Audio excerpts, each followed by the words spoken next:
This is a Telsa Model X PTC. Insulation fault is a common one here. First, we use an insulation tester to measure its insulation value.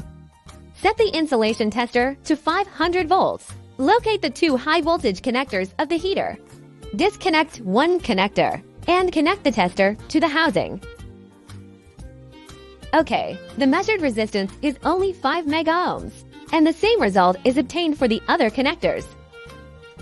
Normally, a functional heater should have an insulation resistance of 550 megohms 100 times, indicating that there is indeed an insulation fault. Now let's disassemble for repair. First, remove these 4 screws, then the 2 screws here.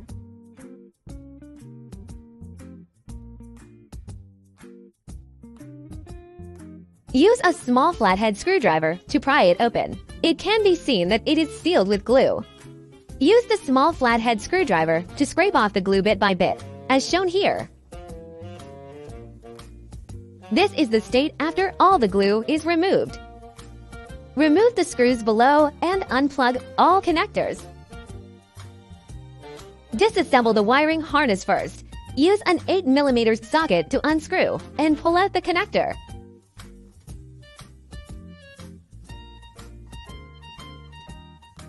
Unplug all remaining connectors. Pry here to separate the wires after unplugging.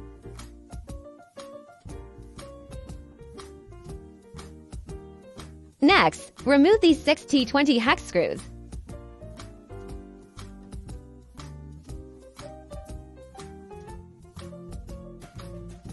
Once all screws are removed, we need to pull out the heating element inside. Place the component on the ground and do like this. After that, the inside will loosen up, allowing us to take out the internal parts. This is what it looks like after removal. Notice there's nothing else left inside. The heating wire is the root cause of the issue. Now let's test the insulation resistance. The removed heating wire measures only a bit over 5 megohms. The new heating wire, however, shows 550 megohms. This confirms the faulty heating wiring was the problem. Now, focus on the connector area with adhesive residue. Use a chisel and hammer to clean it thoroughly.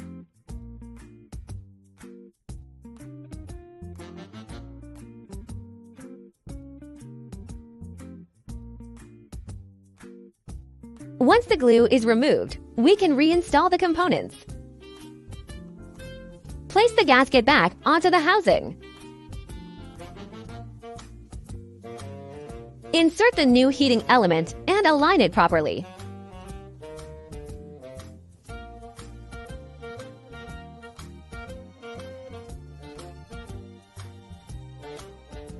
Install the wires through the designated openings.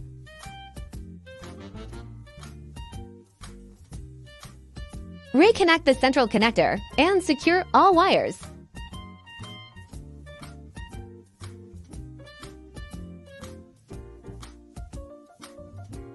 Tighten the 2 screws here, then reinstall these 6 screws.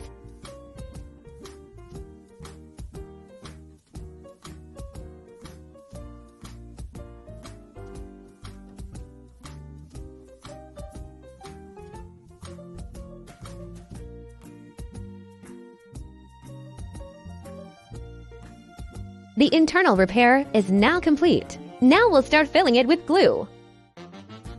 Before that, install the plug first.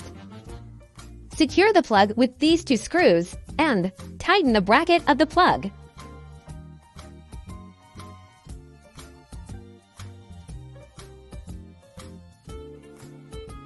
Then we can start filling the glue again. Pour the glue into the container.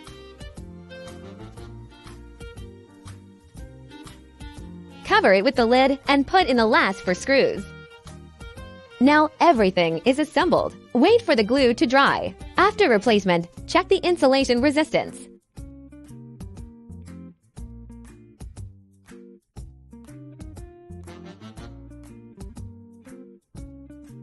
Both sides show 550 megohms, so the insulation is perfect now.